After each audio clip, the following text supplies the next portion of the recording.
Welcome to our module number 5 of Switching, Routing, and Wireless Essentials. So pag-uusapan po natin dito yung tinatawag na Spanning Tree Protocol. So yung objective natin dito is ma-explain ang common problem in a redundant layer 2 switch network. Explain how Spanning Tree Protocol operates in a simple switch network. Explain how Rapid Per VLAN Spanning Tree Protocol Plus operates, or PBST Plus. Okay. So, sa pagde-design ng network, isang mahalagang part nito yung redundancy. Okay. Ang purpose is to eliminate single point of failure and then preventing disruption of network services to the user. So just like ito pong sample natin na topology na pakikita ko sa inyo.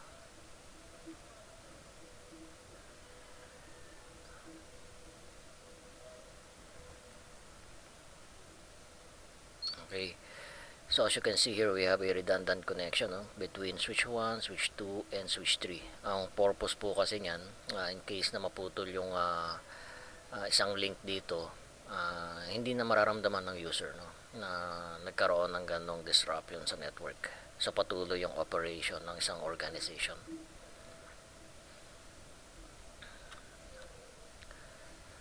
So redundant network requires the addition of physical path. Of course, yung logical design nito, yung operation, dapat daw kina-consider din natin. So kina-configure yan, tinatweak kasi itong ating layer 2 switches.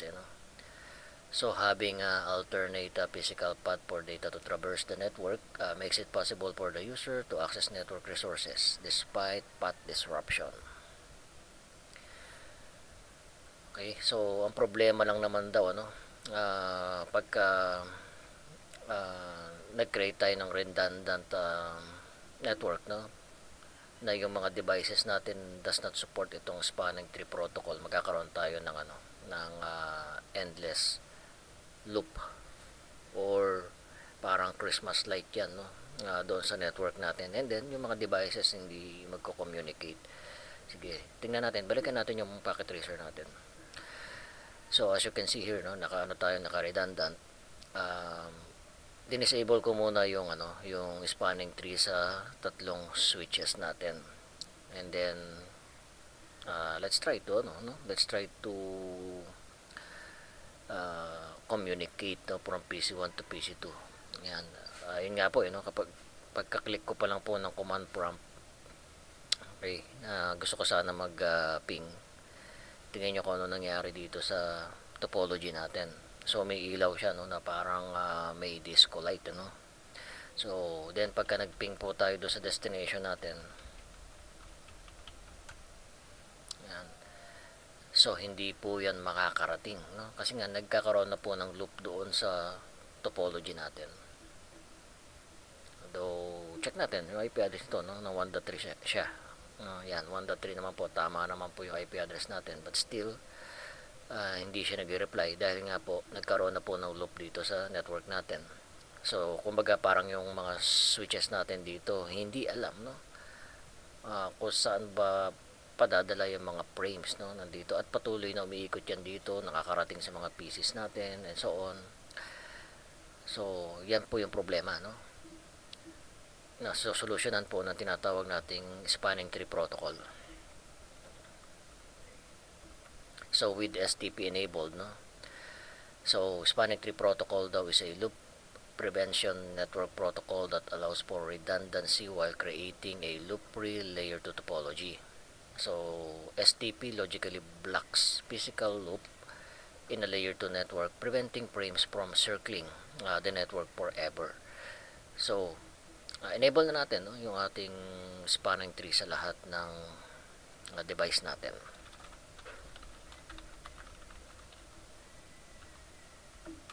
Command lang naman po ay spanning tree, since wala pa naman tayong ibang VLAN, naka-default lang tayo sa VLAN 1.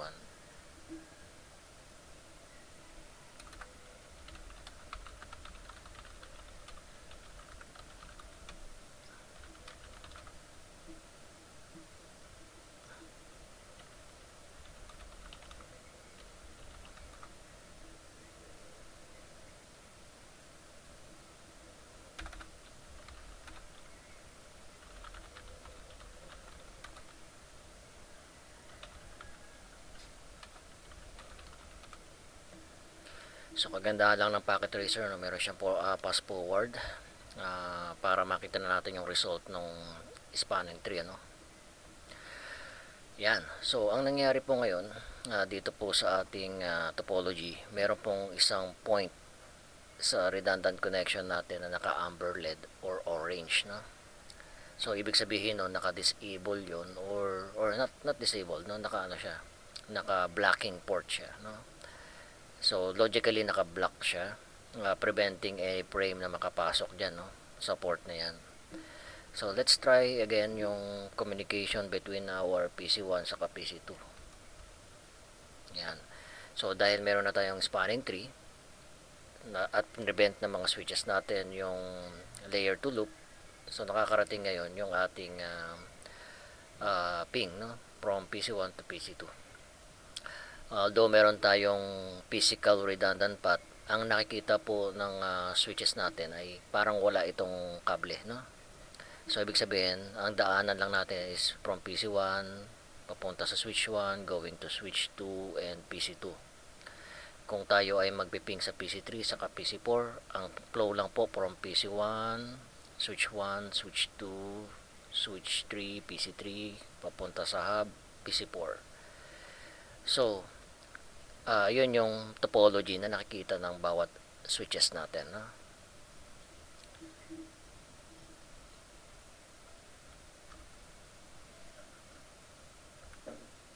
Yan.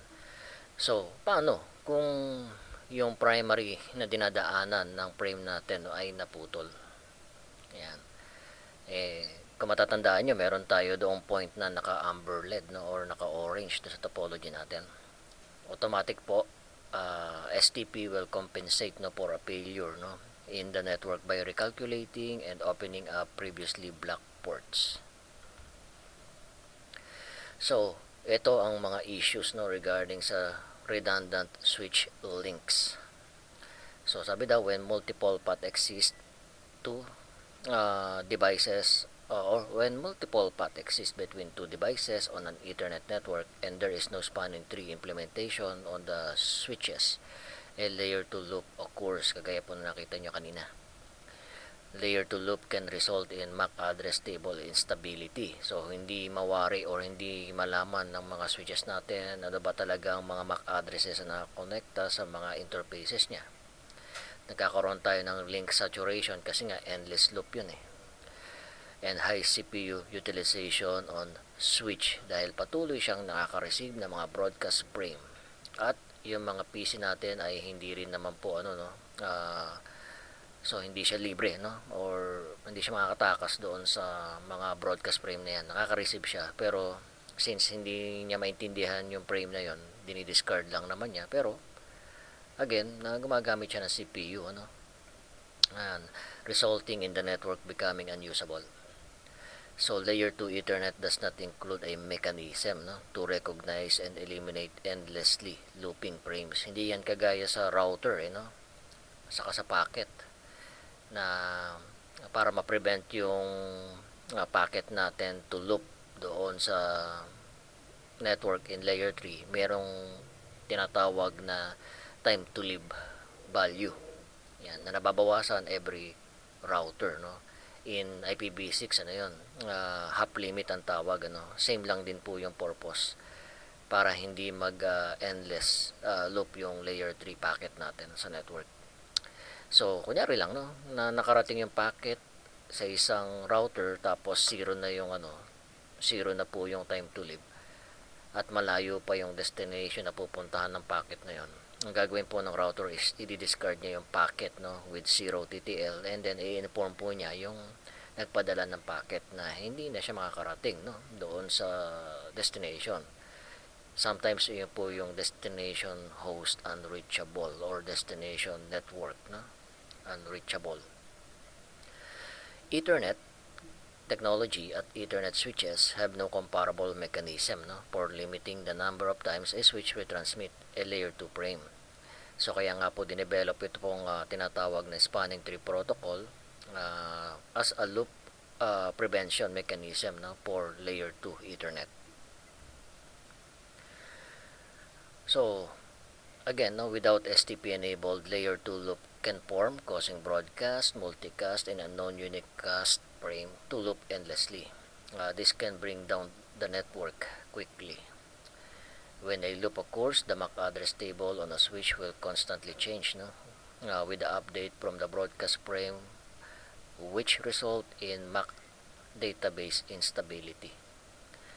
So then, this can cause high CPU utilization, which makes the switch unable to forward frames. Broadcast storm is an abnormally high number broadcast overwhelming the network during a specific amount of time. So yung broadcast storm daw can disable a network within a second by overwhelming switches and end devices.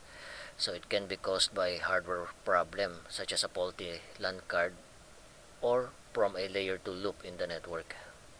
So ano mangyayari sa mga devices na gustong mag-communicate, no? Doon sa network pero nagkaroon po ng loop, ano? A host caught in a layer 2 loop is not accessible to other hosts on the network. Additionally, due to the constant changes in its MAC address table, yung switch naman does not know out, no? Of which port to forward unicast frame. To prevent these issues daw from occurring in a redundant network, some type of spanning tree must be enabled, no, on the switches. So take note of the word, no, type, kasi marami pong variant itong spanning tree. So by default, ito po ay naka-enable on Cisco switches to prevent layer 2 loop from occurring. Kaya nga po kapag tayo ay nagkakabit ng cable, ano, kahit nga lang po from our switch port papunta po sa PC, nakikita nyo po yung transition ng ilaw, no? Amber LED muna siya ng napakatagal, no? Siguro mga nabanggit nga natin, no? Mga 30 to 50, ano? Yan. Or 30 seconds before siya mag-green, no? Kasi nga inaalam po ng switch natin kung ano yung topology on the background, no? So when eventually malaman niya na yung port na yon ay connected sa PC, then yan po ay up or magiging green po yung ilaw niya, no? Spanning tree algorithm. So yung spanning tree protocol pala, is based on an algorithm invented by Radia Perlman while working for Digital Equipment Corporation. So matagal na pala itong protocol na ito na ginagamit natin, and published in the 1985 paper, An Algorithm for Distributed Computation of Spanning Tree in an Extended LAN. Her spanning tree algorithm, or STA, creates a loop-free topology, no, by selecting a single root bridge where all other switches determine a single least cost path. So ibig sabihin doon po sa topology natin, no, kung babalikan natin, and dito on the background pala, itong mga switches natin, they are communicating, tapos meron ding election na nangyayari dito. So magkakaroon dito ng tinatawag na root bridge as their reference point ng topology, so later pag-uusapan pa natin yan.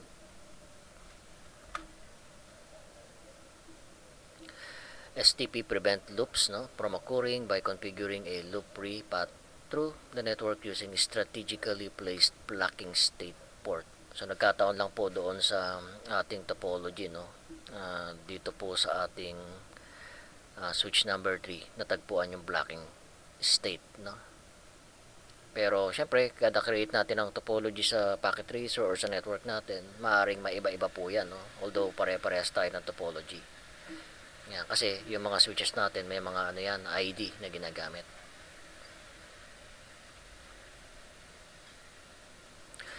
So the switches running STP are able to compensate, for failure by dynamically unblocking previously blocked ports and permitting traffic to traverse alternate path. So try natin, mag-ping tayo continuously, kasi ang daan natin pag ganito yan, kay PC2.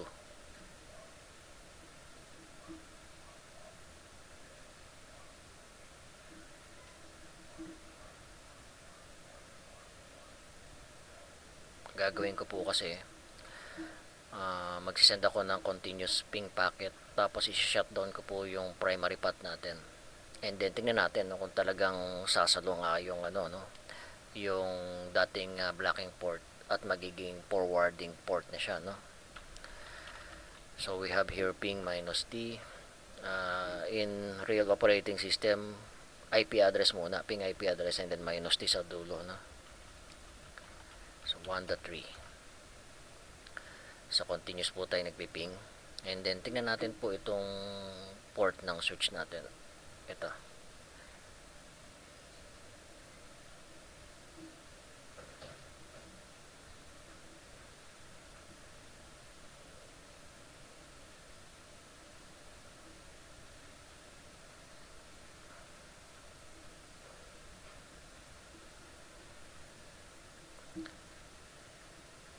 So this is port F01. Tapos shutdown natin.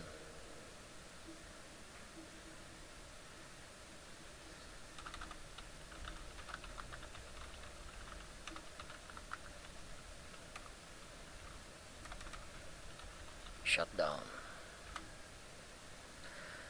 So as you can see, patay na po yung link natin dito. So of course, no, dahil medyo matagal-tagal lang transition ito, kakaroon tayo ng RTO or request timeout. Pero hintayin natin. Pagbigyan natin siya ng ano, chance no na mag-up po yung interface doon sa ano, sa S3.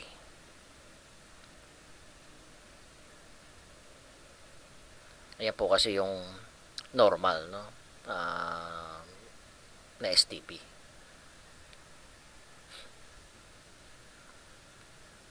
So yung ating blocking state no, magta-transition po yan sa forwarding state ng mga 50 seconds. Doon po sa mga ginagawa natin no, na pagkabit po ng kable sa switch port papunta sa PC. Kung makikita nyo, nakaka-amber yon and then eventually magiging green siya no. So 30 seconds lang po yun.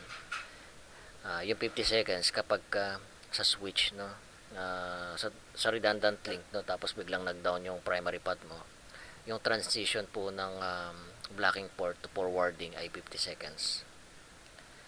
So problem yan no, problem din po yan sa network yung ganyang katagal, pero meron naman pong solution no, dyan sa ganyang scenario. Pero again, the goal is to prevent ano, loop. So balikan natin po yung ating ano, topology. Pero balik natin itong interface natin no. So still abot din po yan ng mga 50 seconds.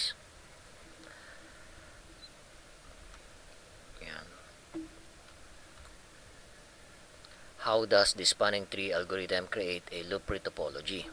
So, ito daw po yung ginagawa ng spanning tree algorithm no? So, selecting a root bridge. Bakit nga pala bridge yung tawag ano?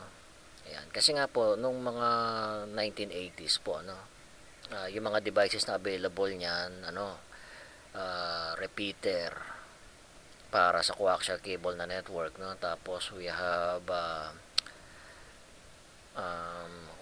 hub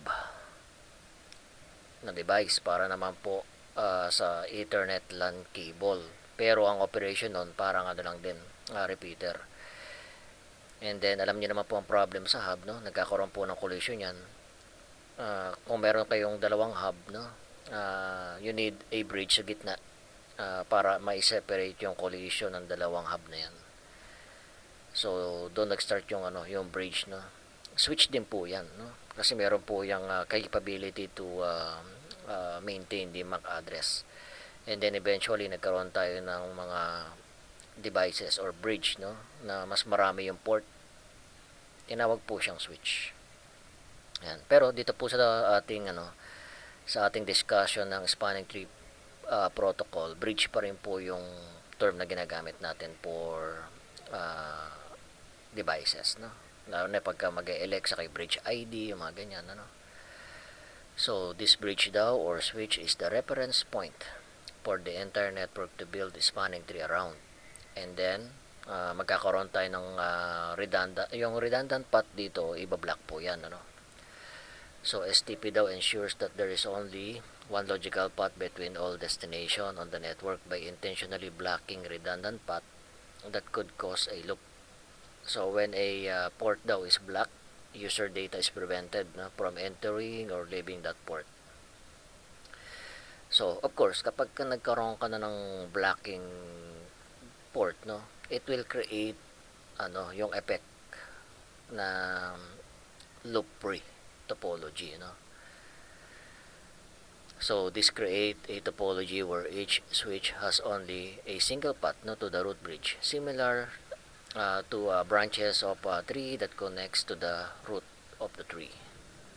And then in case daw na yung primary path na dinadaanan ng frame natin ay nag-down, so yung STP daw will recalculate para daw mag-compensate sa link failure.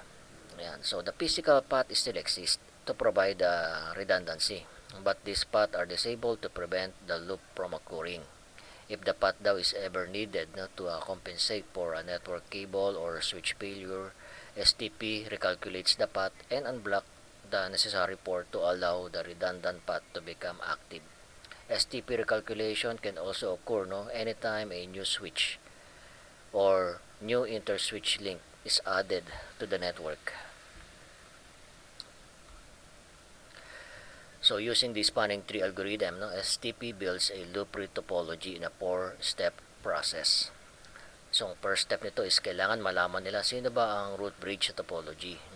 And then yung mga non-root bridge daw will select a port, kung tawagin ay root port. And then designated a port in forwarding state. And yung hindi naman daw po root port at hindi designated port or tinatawag nating alternate port, magiging blocking port yan. So during the spanning tree algorithm, STP functions, or during the STA and STP functions, yung switches daw natin uses a bridge protocol data unit or layer 2 protocol to share information about themselves and their connection. BPDU are used to elect the root bridge, root port, designated port, and alternate port. Each bridge protocol data unit contains a bridge ID that identifies which switch sent the BPDU. The BID daw, or bridge ID, involves in making many of the spanning tree decision, including a root bridge and root port role later on. So the bridge ID contains priority value, the MAC address of the switch, and the system ID, extended system ID. So sa election yan, lower BID yung nananalo. Sige, tingnan muna natin dito po sa topology natin. Lahat po kasi ng switches meron po yung MAC address, base MAC address. So using the show version, you will see yung pinaka base MAC address po ng ating switch 1. Iba po yung base MAC address ng switch 2 at switch 3. So in election, kasama po yan sa ginagamit nila Yan. So since naka-enable naman po yung STP rito, pwede tayo mag-show spanning tree bilan 1 para makita yung ginawa nilang instance ng STP. So take a look at the bridge ID. So may priority number dito. So mamaya makikita nyo na po na ang priority value for Cisco switch by default is 32769. Pero since we are using bilan ID, dinadagdag po niya yan sa bilang. So switch 1, switch 2, and switch 3 will have the same bridge priority. Yan, which is 32769.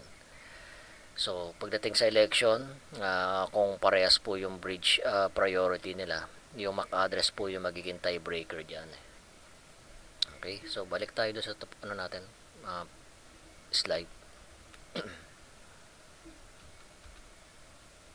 Ayan, so balikan natin yung tinatawag na bridge priority.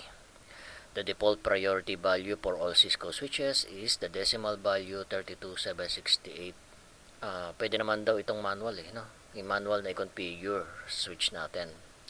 Pero for the sake of discussion, no, retain lang muna natin siya ng 32768. Pero pwede ko po ipakita sa inyo yung command. So if you wanted to change yung priority ID ng switch 1, pasok lang tayo sa global configuration mode, tapos i-type po natin spanning tree kung ano po yung VLAN instance, no? Kasi pwedeng per VLAN yan eh. Tapos type niyo po priority. Halimbawa nag-type ako ng 245566. Yan. Sabi daw invalid, no?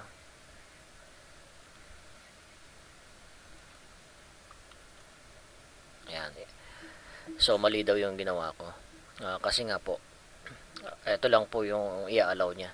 0, kunyari sa switch 1, 0 ginawa mo. Yung switch 2, pwede mong gawing 4096. Yung switch 3 plus 4096, magiging 8192, and so on. No?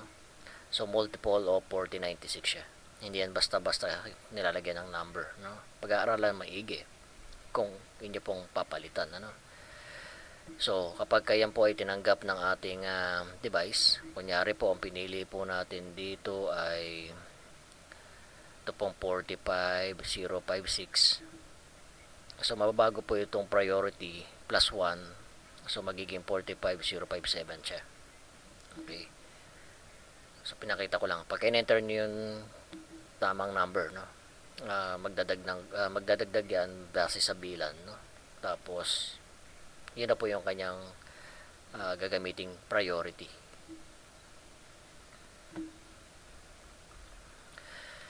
So, we have extended system ID. So the extended system ID value is a decimal value added to the bridge priority value in the BID to identify kung ano yung bilan, no? For that instance of STP or BPDU. We have the MAC address of the device or base MAC address of the switch. So when two switches now are configured with the same priority and have the same extended system ID, the switch having the MAC address with the lowest value expressed in hexadecimal will have the lower BID. So again, sa election nito, yung mababa po yung BID ang nananalo, no? Yan, so electing root bridge tayo. The spanning tree algorithm designates a single switch as the root bridge and uses it as a reference point for all path calculation or sa topology natin. Switches exchanges BPDU, no, to build a loop-free topology beginning with selecting root bridge. All switches in the broadcast domain will participate in the election process. After switch boots, it begins sending BPDU frames every 2 seconds. So this BPDU frames contains BID of the sending switch and the BID of the root bridge, known as the root ID. Kagaya po nung nakita natin dito, no? So, meron siyang root ID. Ibig sabihin, nalaman niya na nila kaagad kung sino yung root bridge. So, nilalagay nila yan dyan sa instance ng STP natin sa VLAN 1. So, every device, kahit po yung pinaka-root bridge natin, nakalagay doon yung root ID.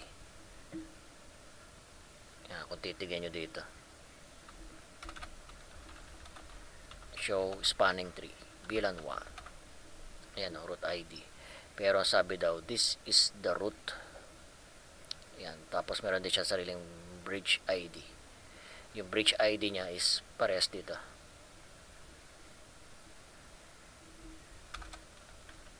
Alam din po ni S3, no, kung sino po yung root. Show spanning tree VLAN 1. Ayan. So, alam nila yan.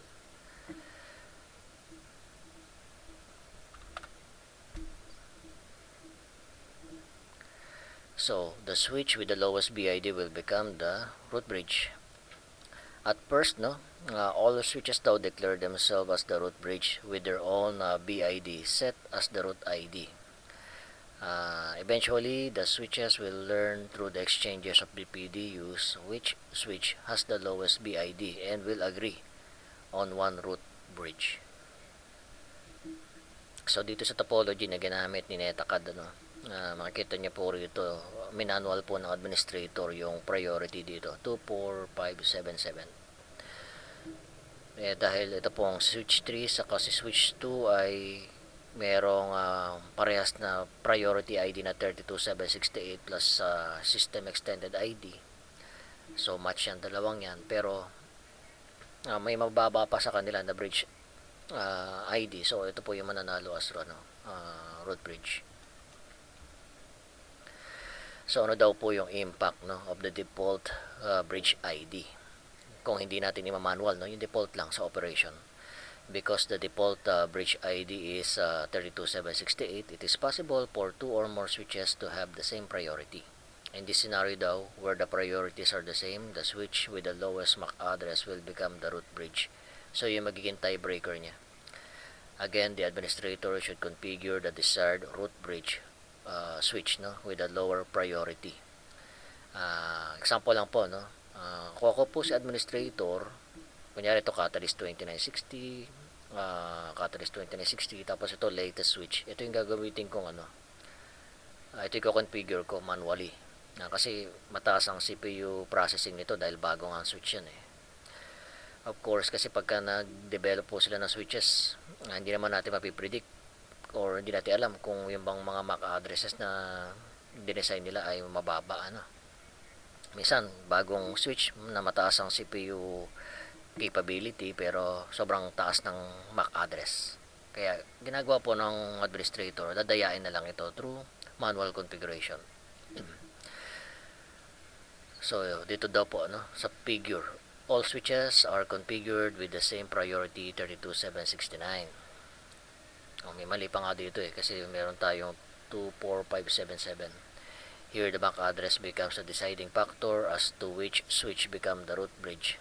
The switch with the lowest hexadecimal MAC address value is the preferred root bridge. So sabi daw, in this example, S2 has the lowest value for its MAC address and it is elected as a root bridge. So mali yung kanyang image na ginamit, pero dahil binanggit po niya 32769 or regardless na to, 32769 dapat ito. Compare natin ngayon pinakamababang MAC address. So ito dapat yung mananalo, Ayan. So ilan po i-correct natin, Pero kung titignan niyo naman po ito without this scenario, mananalo talaga itong S1. So determining the root path cost. So when the root bridge daw has been elected for a given spanning tree instance, the spanning tree algorithm starts determining the best path to the root bridge from all destination in the broadcast domain. So the path information is known as the internal root path cost. So determined by the sum of all the individual port costs along the path from the switch to the root bridge. So when the switch receives BPDU, it adds the incoming port cost of the segment to determine its internal root path cost. So the default port costs are defined by the speed at which the port operates. Gaya po sa table natin, The table shows the default port cost suggested by the IEEE. Cisco switches by default use the value as defined by the IEEE 802.1d standard, also known as STP, standard STP. Yan, short path cost. So sa STP cost IEEE 802.1d-1998, ito po yung ginagamit na path cost. Still dito po sa topology natin, ang path cost na ginagamit natin is yung 802.1d 1998. Some other devices they use the version 2004, So paano natin makikita ito? So pwede po nating puntahan yung switches natin. Tapos using show spanning tree protocol, VLAN 1, makikita nyo po yung summary nito. Kunyari yung port 2 naka cost 19. Bakit cost 19? Yan, kung babalikan po natin to, siya ay fast ethernet technology. Yan, ang fast ethernet ay 100 Mbps. So, since ginagamit po ni Cisco na table yung 1998 version, 19 po yung cost dito, 19 yung cost dito. Of course, kung pagduduktongin mo do, edi 19 lang to, no? So, check nga natin, show spanning tree interface.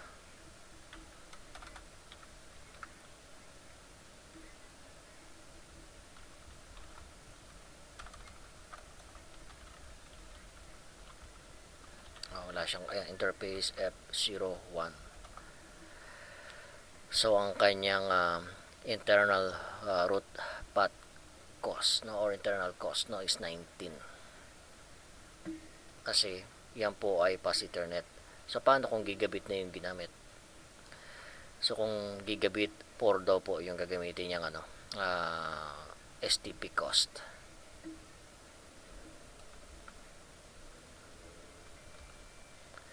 So, step 2 na tayo, no? Electing a root port. Kasi meron na tayong root bridge dito sa topology natin. Paano naman tong S3 saka si S2? So, after the root bridge has been determined, the spanning tree algorithm is used, no, to select root port. Ayan, sabi daw every non-root root switch will select one root port. The root port is the port closest to the root bridge in terms of overall cost to the root bridge. So, this overall cost is known as internal root path cost. So, the internal root path cost is equal to the sum of all the ports cost, no, along the path to the root bridge. So, kagaya daw po dito sa example natin, no? Path with the lowest cost become preferred and all other redundant path are blocked.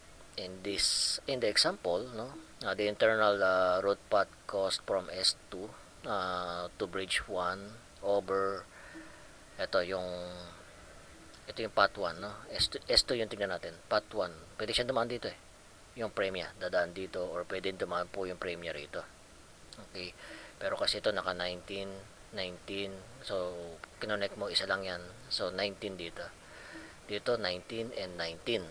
So kapag kinompute nyo, kung dadaan siya sa path 2, 38 yan ito 19 lang, so therefore mas malapit ito kay root bridge. So ito yung designate niya as root port. Ganon din kay S3, no? Pwede naman siya dumaan dito kung tutuusin, no? Or dito rin, mapunta rito. Pero dahil ito pong link ni S3 going to S1 ay mababa yung path cost, yan po yung gagamitin niyang root port, no? Yan. So, and then mamaya magkakaroon dito ng ng blocking, no? Meron din pong yun tawag dito, rules, no, para sabihin kung sino ba yung blocking port. So after na ma-determine natin yung root port, kailangan mag-designate din tayo ng port, no, or mag-elect din tayo ng designated port.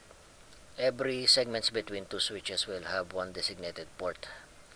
Of course, kung ikaw po si root bridge, kagaya po dito sa topology natin, meron kang PC na nakabit sa'yo, tapos meron tayong ports connecting to other switches. Lahat pong ng port na yan ay designated ports. Makikita nyo naman po yun kapag nag-show spanning tree protocol kayo, desig ang nakalagay. So balikan natin itong topology natin. So in this case, yung S2 dito ang root bridge natin using show spanning tree VLAN 1. Nakikita nyo po lahat ng port niya ay designated. Okay, designated port. Ang designated port po, ang state niyan ay forwarding. So, it can send and receive frame. Tapos, since yan po ay pass Ethernet po, no? Ang computation po niya for cost is 19.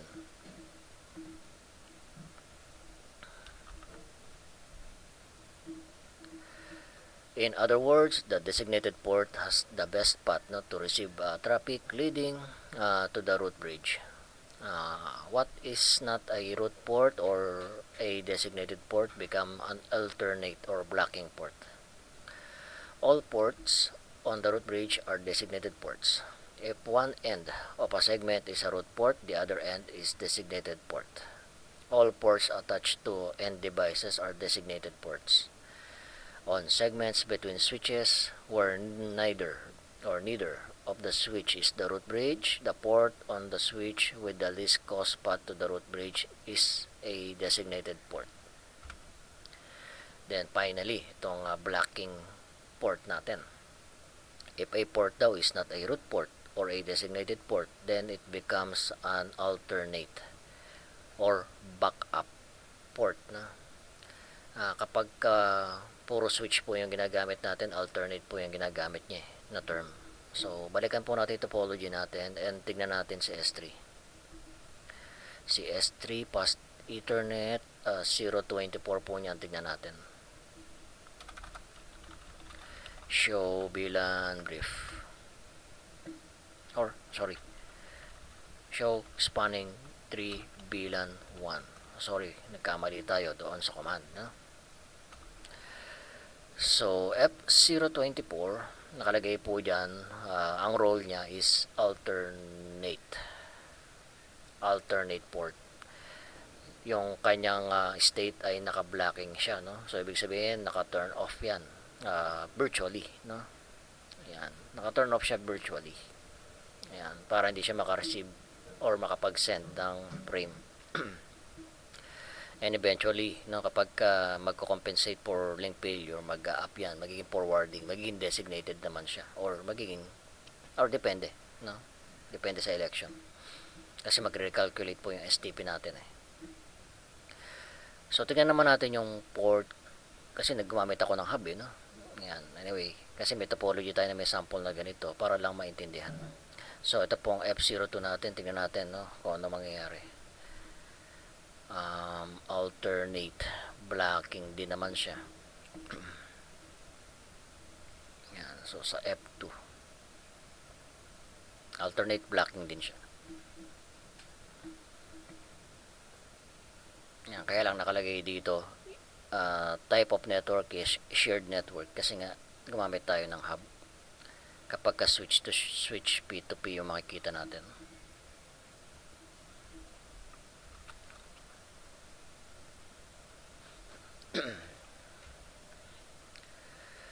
So, when a switch has multiple equal cost path to the root bridge, the switch will determine a port using the following criteria. Yung lower sender BID, lowest sender priority ID, lowest sender port ID. So, tingnan muna natin to isa-isa. Dito sa scenario number 1. Electing a root port from multiple equal cost path. Kasi ibig sabihin ng mag-elect tayo ng root port doon po sa non-root bridge. So, meron na tayo dito reference point si root bridge S1. Okay? Tapos si S3 saka si S4 nakapag na sila designate na sila ng root port nila eh. Yan, kasi nga cost 19 na. Paano naman po itong si S2? Ano kaya yung magiging root port niya, no? Kasi ito 19 plus 19, 38. 19 plus 19, 38. Okay. Paano nag-come up, no, na ito ay magiging blocking tapos ito yung root port. Yan. So, basahin natin to. So, this topology daw has 4 switches with S1 as the root bridge. FA01 on switch 3 and FA03 on switch 4 have been selected as root port because they have the root path cost to the root bridge, no? Lower root path cost to the root bridge for their respective switches. So, S2 has 2 ports. So, sa S2 yung tinitignan dito, no? Has 2 ports. Pass Ethernet 1 sa Pass Ethernet 2 with equal cost path to the root bridge. So, the bridge IDs of S3 and S4 will be used to break the tie. Yan.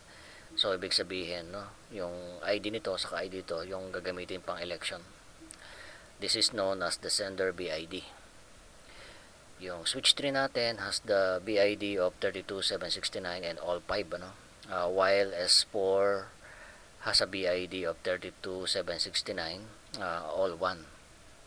Because S4 daw has the lower BID. The F01, ito po, the F01 of S2, which is the port connected to S4, will be the root port. So yan yung scenario natin sa lower sender BID. So paano naman kung ganito yung ating topology, no? So we have S1 as our root bridge, and then dito ginamit na lang din niya yung sample doon na S1, ano, na merong manual bridge ID or bridge priority. Okay. So dito kaya sa topology natin sa S4, alin kaya yung magba-blocking, no? At alin yung mag root port. So this topology has two switches which are connected with two equal cost path between them. S1 is the root bridge, so both of its ports are designated ports. S4 has two ports with equal cost path to the root bridge, which is 19, ano? Because both ports are connected to the same switch, the sender's BID, which is S1, is equal. So the first step is a tie. Next is the sender's S1 port priority. So meron pala tayong tinatawag na port priority.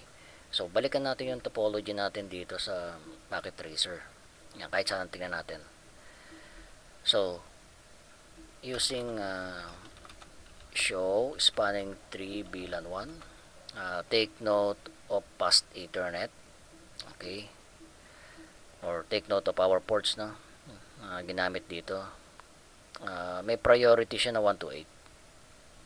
Okay, tapos may point, depending on the number of the port, no? Kung yan po ay pass Ethernet 1, edi 128.1, pass Ethernet 2, edi 128.2, yung 24, 128.24. So yun yung kanyang port priority sa STP. Yung gigabit natin, gigabit 01, gigabit 02, magiging ano po yun, 128.25 and 26, kasi 26 port yun, no? Sa Catalyst 2960 lang naman po yun. Yan, so balikan natin to. So next is the sender's S1 port priority. Ito yung F01 ito 128.1, 128.2. Okay. Ayan. So this also a tie. Lang. So default priority is 128. So both port on S1 have the same port priority na 128. This is also a tie. However, if either port on S1 was configured with lower port priority, no? Kasi yun, automatic po yun no? 0.1, 0.2. Pero paano kung 128 lang parehas, no? Okay. So S4 would put it adjacent port in forwarding state. So the other port on S4 would be blocking state. So dito natin malalaman sa kabilang side. Lower sender port ID. So the last tiebreaker daw is the lowest sender port ID. Switch 4 has received BPDU, no, from port 1 and port 2 on S1. The decision is based on the sender's port ID, not the receiver's port ID. Because the port ID of FA01 on the switch is lower than port F02 kasi nga 128.1, isa 128.2. The port F06 on switch 4 will be the root port. This is the port on S4 that is connected to F01 on switch 1.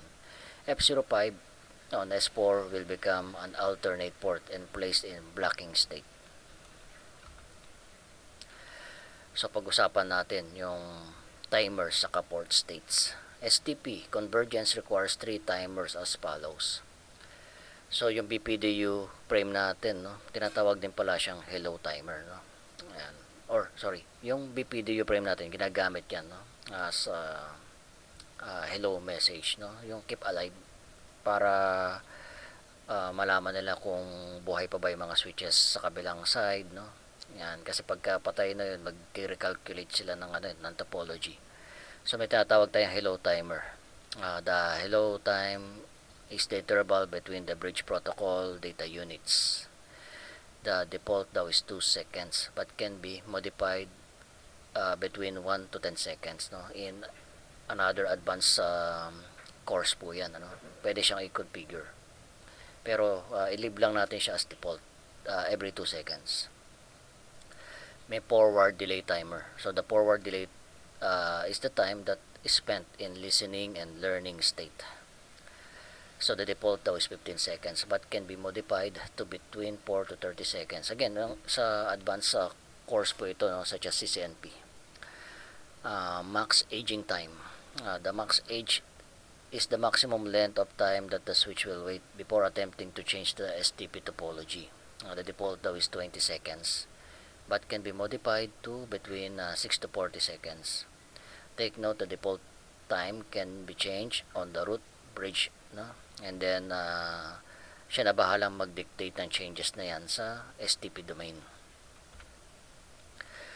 So STP facilitate the logical loop repath throughout the broadcast domain. Spanning tree is determined through the information learned by the exchange of BPDU frames between the interconnected switches. If a switch port transition directly, no, from blocking state to the forwarding state without information about the full topology during the transition, the port can temporarily create data loop. For this reason, STP has 5 port state, 4 of which are operational state as shown in the figure. Ito yung 4 operational. Okay, so kunyari, no, nagkabit po tayo ng kable PC, no, yung PC natin papunta sa switch.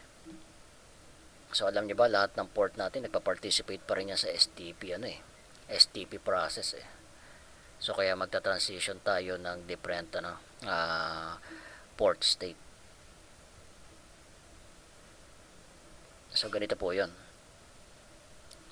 So pagka nagkabit po kayo ng kable sa switch papunta sa PC, 'di ba naka-amber LED siya, kulay orange. Alam niyo bang nasa listening and learning state siya. Yan. So, syempre listening muna, no? So, listening forward delay is 15 seconds. So, 15 seconds after that niyan, although ano po yan, sa listening nakakapag-send teka lang, mamaya pag-usapan natin to, no? So, sa listening 15 seconds before learning. In learning, meron na tong learning of MAC address ng kabilang device. Another 15 seconds po yan. So, 30 seconds and then biglang magigreen yung ilaw ng iyong switch forwarding. Yan, kung PC po ito, ha, yung end device. Cable na i-connect natin doon sa interface ng switch. So we have 15 seconds, another 15 seconds before siya magkulay green ay 30 seconds. So paano kung doon naman sa redundant link natin kanina,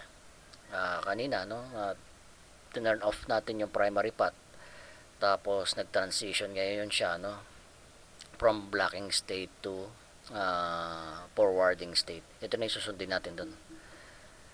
So blocking state for 20 seconds and then eventually transition to listening, another 15 seconds, transition to learning, another 15 seconds before forwarding. So 50 seconds siya. Okay.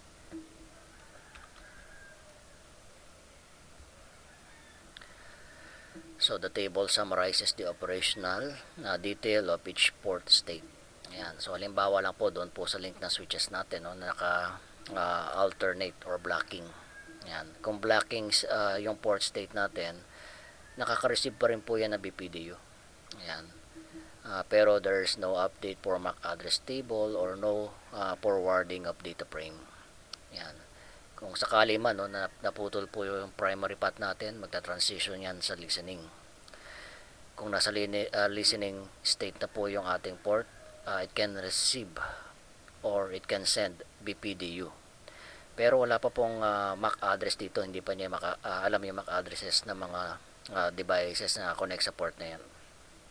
At since walang MAC address siya, hindi wala pang forwarding of frame. Then eventually transition to learning state. Dito it can send and receive BPDU. and then nag-update na po siya ng MAC address, and then no still no forwarding of data frame kasi nga updating pa lang and then forwarding state, receive and send BPDU, updating MAC address table, and then since forwarding state na po siya, kulay green na po yan, it can now forward data frame. Yung disabled, ito po yung manual na kunyari nag-shutdown tayo ng port, o kaya may mechanism na nag-create ng error disabled, so naka-shutdown yung port. So kapag naka-disabled po yung port natin, of course walang sending or receiving of BPDU frame or learning of MAC address or updating of MAC address. So meron po tayong tinatawag na per VLAN spanning tree. Yan. STP can be configured to operate in an environment with multiple VLAN. In a per VLAN spanning tree version of STP, there is a root bridge elected for each spanning tree instance. So this make it possible to have different root bridge for different sets of VLAN. STP operates a separate instance of STP for each individual VLAN. If all ports on all switches are member of VLAN 1, then there is only one spanning tree instance, kagaya po dito sa sample natin. Maglagay na rin tayo ng VLAN, so kailangan nga lang natin i-trunk itong F01 saka F024.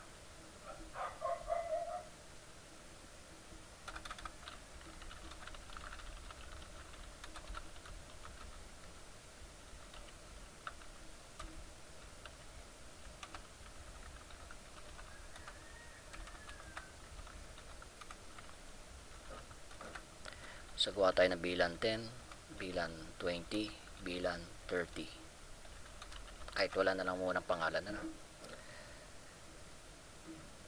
Tapos dito sa S2, F01, F12.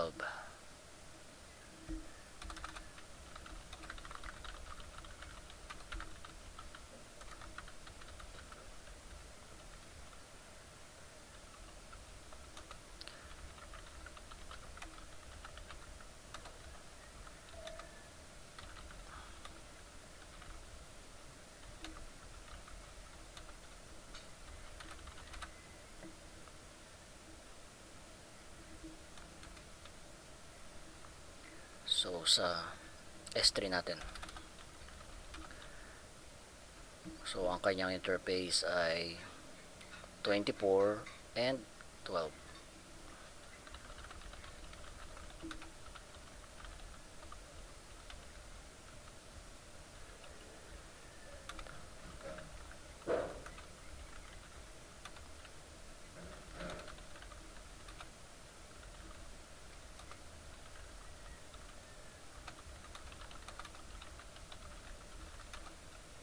Okay, save natin.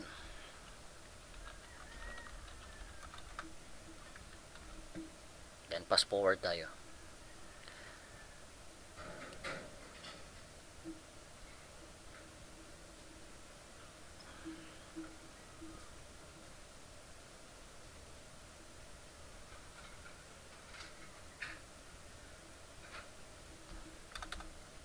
So try ko po munang i-close yung application, So sometimes we need to close the application para makita natin na kung nasaan yung blocking state.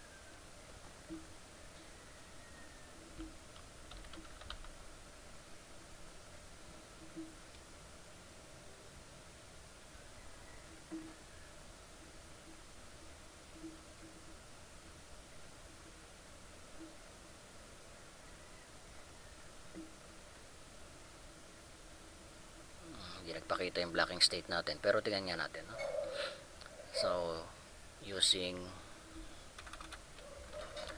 show spanning tree,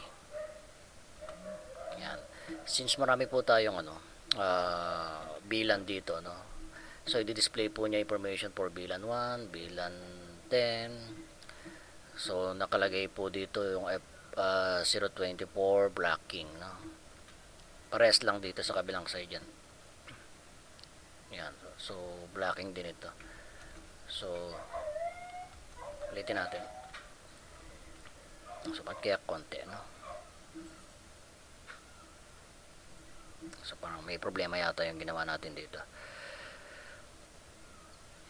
Show bilang brief nga tayo. So, bilang okay. So, yun. Instead na bilang 30, bilang 3 na ilagay ko. So, bilang 30. Yun. Lumabas na ngayon yung ating blocking state, no? So, although si Cisco po implements yung tinatawag nating per VLAN spanning tree protocol, no? By default, kung hindi naman natin babaguhin yung root bridge per VLAN, ang magiging root bridge natin sa topology natin si S2 pa rin. Yan. Makikita po natin yan using verification commands such as show spanning tree VLAN 1. Nakalagay dyan, this is the root. Show spanning tree VLAN 10. Nakalagay din po, this is the root. Take note of the root ID or bridge priority ID. 32769 yung sa VLAN 1, tapos 32778 kasi plus 10, no? Kapag ka nag-VLAN 20 tayo, plus 20 yun, yung 32769. 32768. Ayan. So, dito kaya, kay VLAN 20, no? Ayan. So, si switch to. Show VLAN brief 10, 20, 30.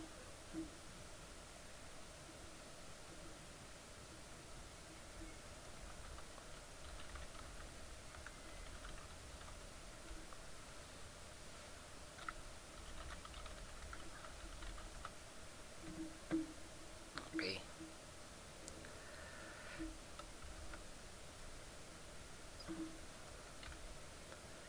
So, evolution of spanning tree protocol.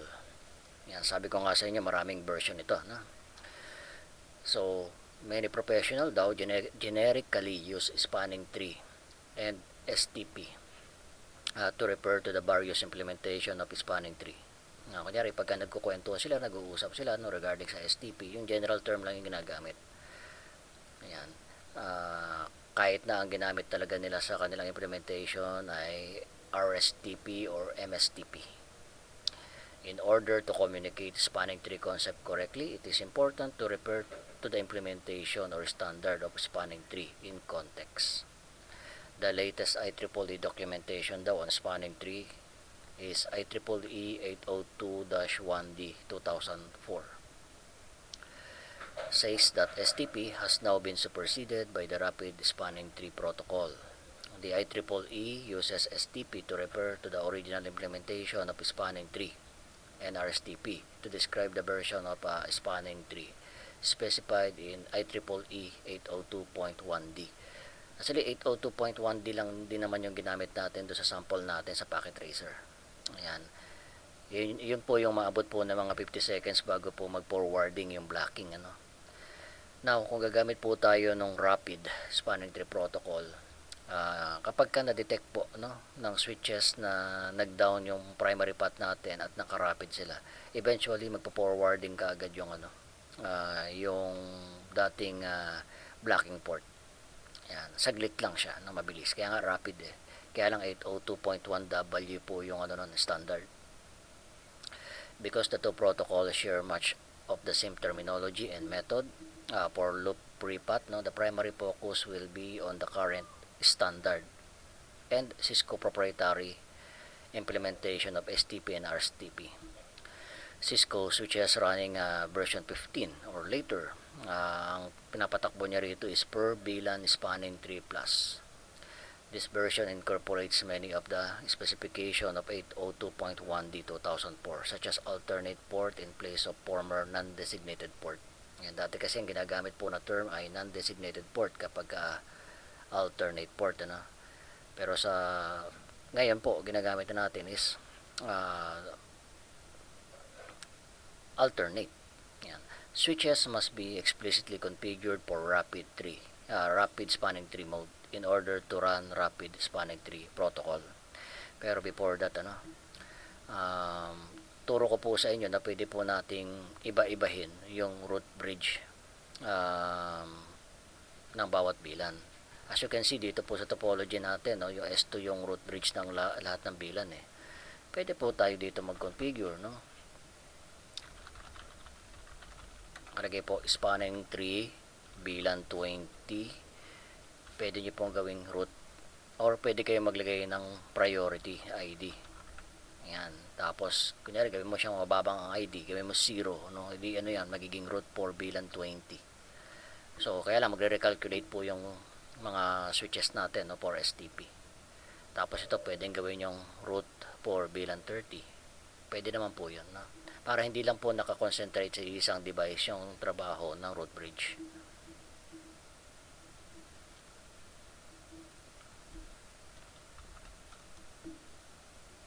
Pwede nyo pong paglaruan yan. So, STP variety. Yan, so we have STP. So, this is the original 802.1D 1998 that provides a loop topology in a network with redundant link. Tinatawag din po siyang common spanning tree.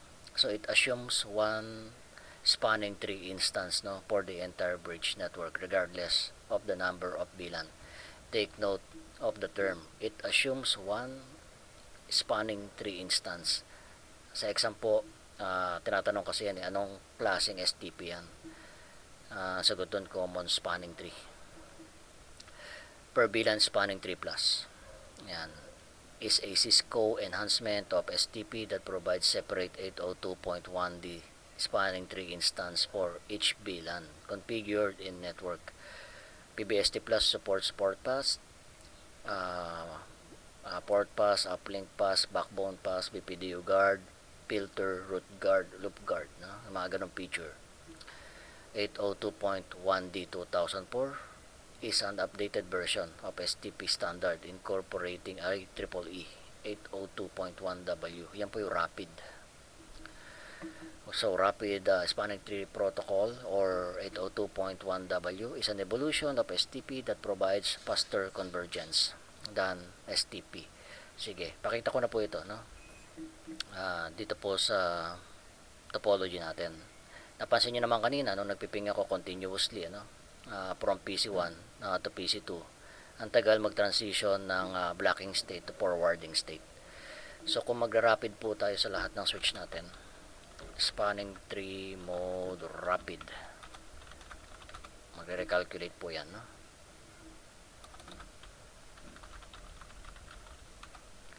Spanning tree mode rapid.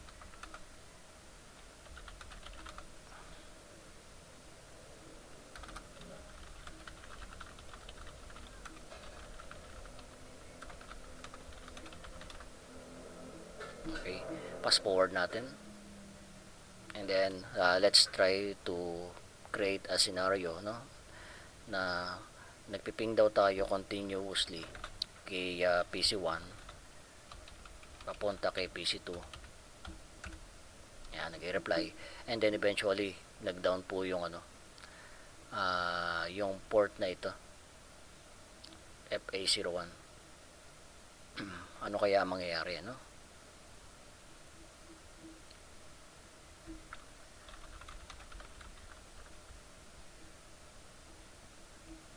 Shutdown natin siya.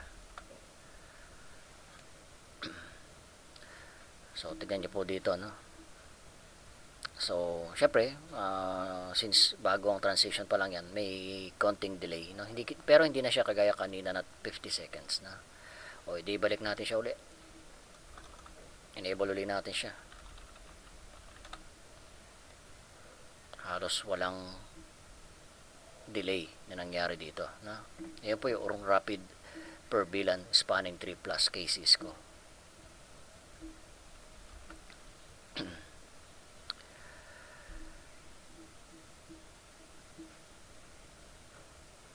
So, MSTP, Multiple Spanning Tree Protocol, is an IEEE standard inspired by earlier Cisco proprietary multiple instance STP implementation.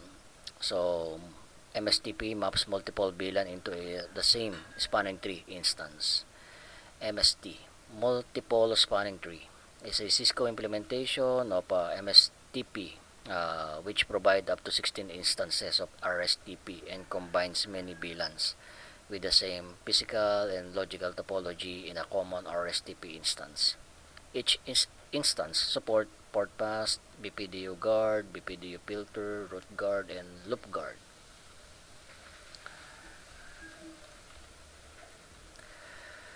So, pasok naman tayo ng RSTP concept, although nakita nyo naman na kanina yung effect nito, no?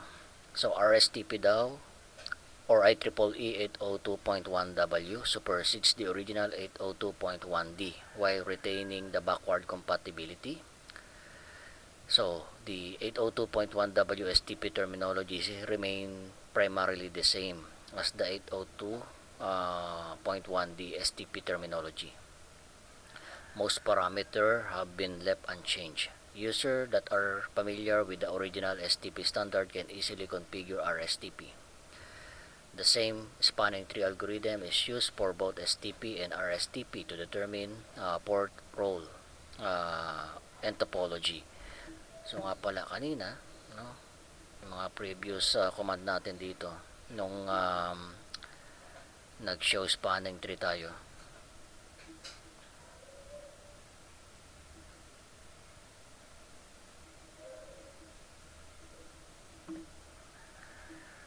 yan, nung hindi pa tayo nagra-rapid, IEEE siya, no? Pero kapag ka nag-show spanning tree na tayo at naka-rapid, RSTP na po yung makikita nya. Yan, ganyan lang po pang verify, ano? So, balikan natin, no?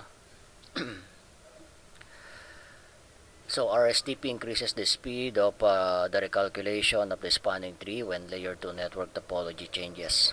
RSTP can achieve much faster convergence in a properly configured network, sometimes in as little as a few hundred milliseconds.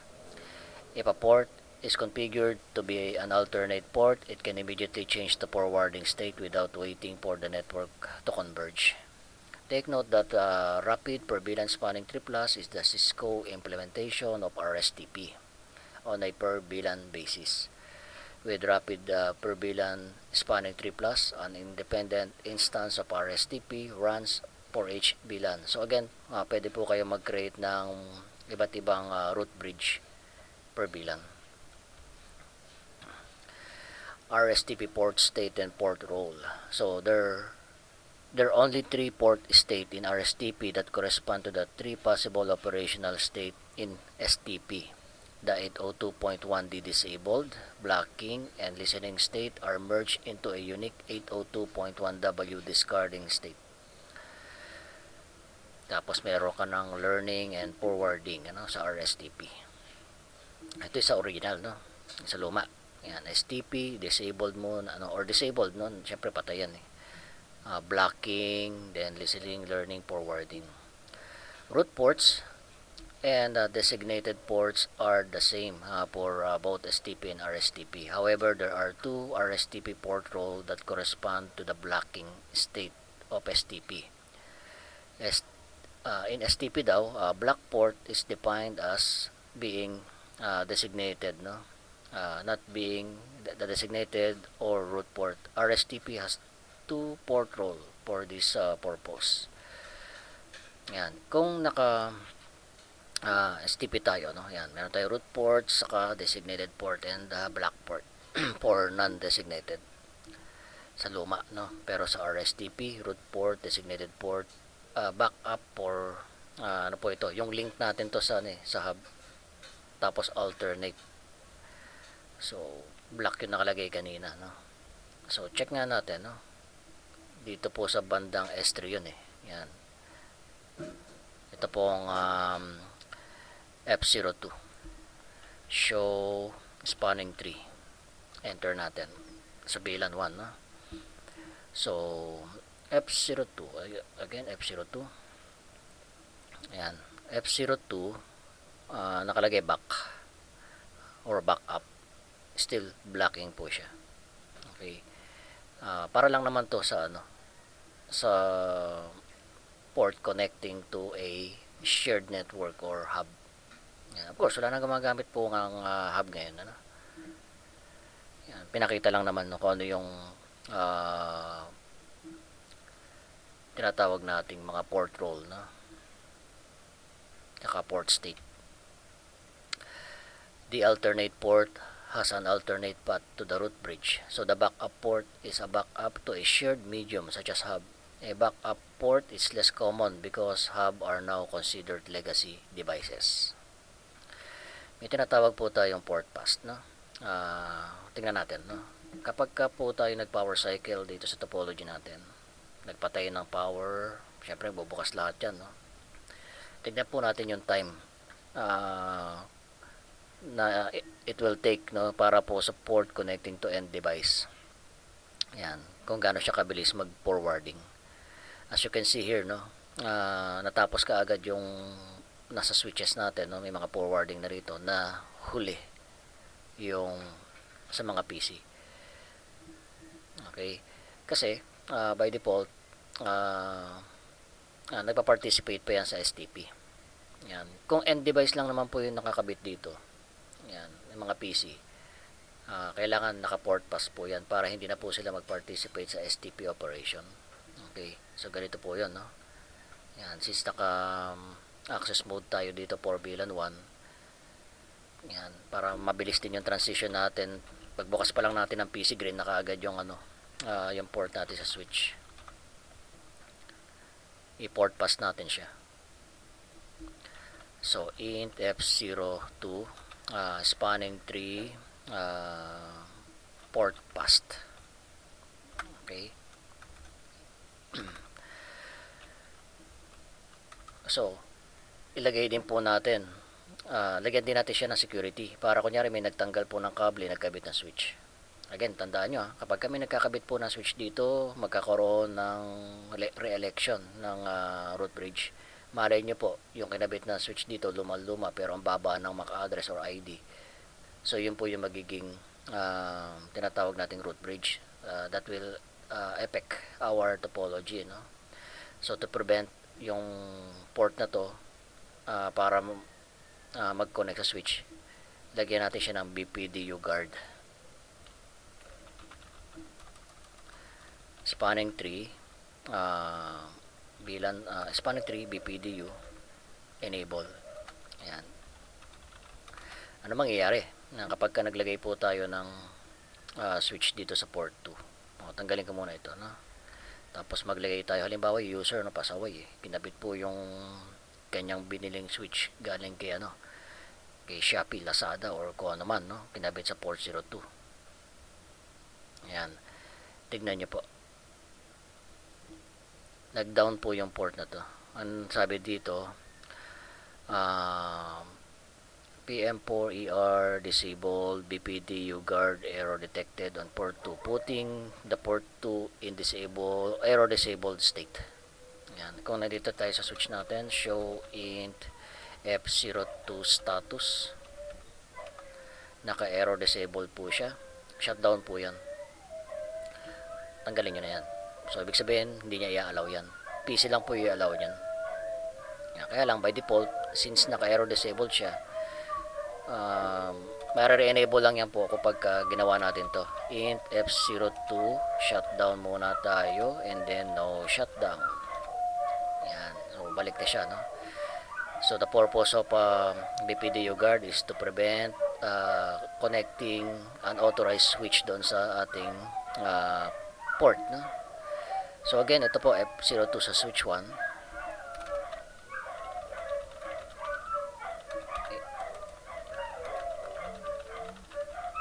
Int F02 switch port spanning tree port pass BPD spanning tree port pass, tapos spanning tree BPDU guard enable. Take note na ang port pass po ay pino-configure lang natin yan sa access port, hindi po sa dito sa trunk link. Kasi magkakaroon po ng loop yun. So, dito rin, sa port na to, F03,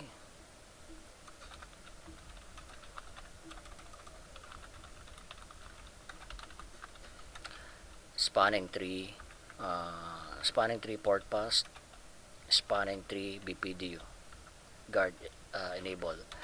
Actually, meron daw pong command isang command lang po na hindi tayo papasok sa specific interface. Basta make sure na naka-access port na kaagad yun. Ang command daw po ay spanning 3, kunyari bilan 1, or spanning 3, port pass, PPDU guard, question mark na ako, default. So, enable BPDU guard by default on all port pass ports. Yan. Isang command lang yun, no? It will configure po yung port natin as port pass and, it will configure BPDU guard sa lahat ng nakaset sa port pass. So, dapat pala naka-port pass muna tayo dito.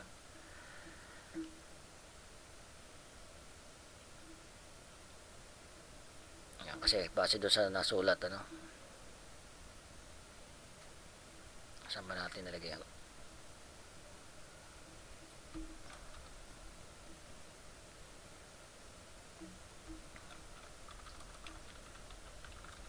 Spanning 3, port pass, BPDU guard, default.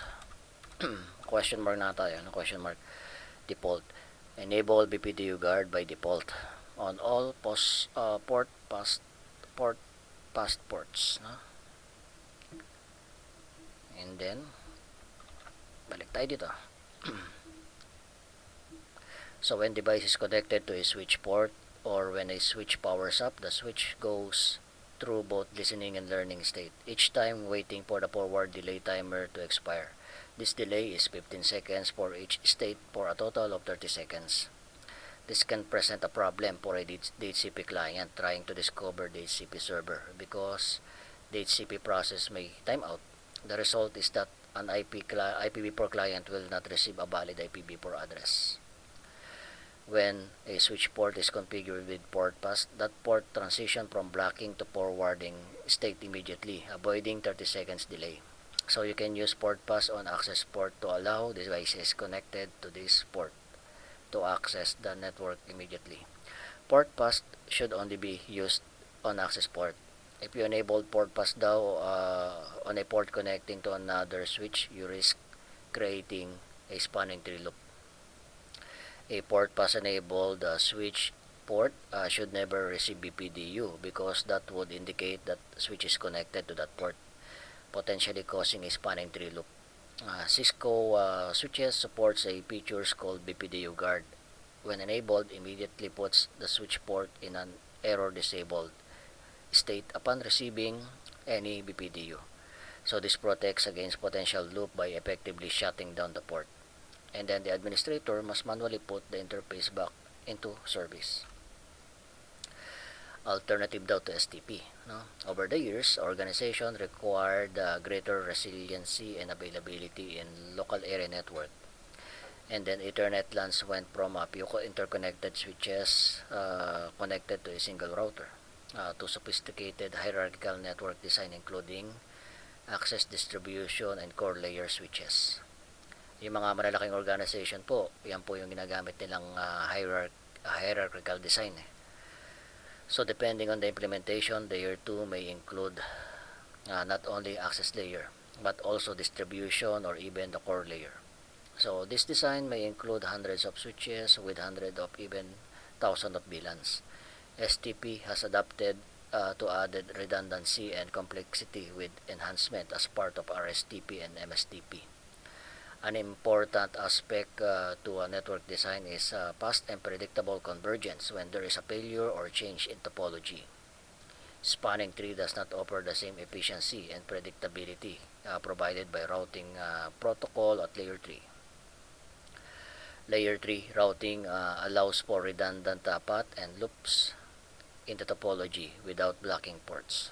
For this reason, some environments are transitioning down to layer 3 everywhere except where devices connects to the access layer switch. In other words, the connection between access layer switch and distribution switch would be layer 3 instead of layer 2. Yan, sa modern setup po, no? Usually mga layer 3 na siya. So, ano ba ang mga napag-usapan natin, no? Or natutunan natin dito po sa module natin? Yan, redundant path in a switch Ethernet network may cause both physical and logical layer 2 loop. So, layer 2 loop can result in MAC address table instability, link saturation, high CPU utilization on switches and end devices. The network becoming unusable. STP daw is a loop prevention network protocol that allows for redundancy while creating a loop-free layer 2 topology. Without STP, layer 2 loop can form, causing broadcast multicast in a non-unicast string to loop endlessly, bringing down a network. Using the spanning tree algorithm, STP builds a loop-free topology in a 4-step process. Elect the root bridge, elect the root port, elect designated port, and elect alternate or blocking port. So during the spanning tree algorithm, STP function switches uses BPDU to share information about themselves and their connection. BPDUs are used to elect the root bridge, root port, designated port, and alternate ports. When the root bridge has been elected for a given spanning tree instance, the STA determines the best path to the root bridge from all destination in the broadcast domain. The path information, known as the internal root path cost, is determined by the sum of all individual port costs along the path from the switch to the root bridge. After the root bridge has been determined, the STA algorithm select the root port. The root port is the port closest to the root bridge in terms of overall cost, which is called the internal root path cost. After each switch selects root port, switches will select designated port. The designated port is port on the segment that has the internal root path cost now to the root bridge. If a port is not a root port or designated port, then it becomes alternate or backup. Alternate port or backup ports are in discarding or blocking state to prevent loop. When a switch has multiple equal cost path to the root bridge, the switch will determine port using the following criteria: lowest sender BID, then the lowest sender port priority, finally the lowest sender port ID. STP convergence requires 3 timer. We have a low timer every 2 seconds, forward delay timer 15 seconds, max edge timer 15 or 20, yung max edge timer 20. Support states are blocking, listening, learning, forwarding, and disabled. In per VLAN spanning tree version of STP, there is a root bridge elected for each spanning tree instance. So this make it possible to have different root bridge for different set of VLANs. STP is used to refer to the various implementation of spanning tree such as RSTP and MSTP. RSTP is an evolution of STP that provides faster convergence than STP. RSTP port state are learning, forwarding, and discarding. So PBST Plus is a Cisco enhancement of STP that provides separate spanning tree instance for each VLAN configured in network. PBST support port path, uplink path, backbone path, BPDU guard, BPDU filter, root guard, and loop guard. Cisco switches running version 15 run PBST by default. Rapid PBST is a Cisco enhancement of RSTP that uses per VLAN spanning tree plus and provide a separate instance of 802.1W per VLAN. When a switch port is configured with port path, that port transition from blocking to forwarding state immediately, bypassing the STP listening and learning state and avoiding 30 seconds delay. Use port path on access port to allow devices connected to this port such as the HTTP client to access the network immediately rather than waiting for STP to converge on each VLAN. Cisco switches supports features called BPDU guard, which immediately put the switch port in error disabled state upon receiving any BPDU, to protect against potential loop. Over the past year, Ethernet LANs went from a few interconnected switches that were connected to a single router to a sophisticated hierarchical network design. Depending on the implementation, layer 2 may include not only the access but also distribution or even core layer. So this design may include hundreds of switches with hundreds of even thousands of VLAN. STP has adapted to the added redundancy and complexity with enhancement as part of RSTP and MSTP. Layer 3 routing allows for redundant path and loops in the topology without a blocking port. For this reason, some environments are transitioning to layer 3 everywhere except where devices connects to the access layer switch. So yun lang po yung ating overall coverage of this module, no? Again, marami pong salamat sa inyong pakikinig at panonood, no? Sana ay nakatulong sa inyo itong recording natin na maunawaan ang topic na ito.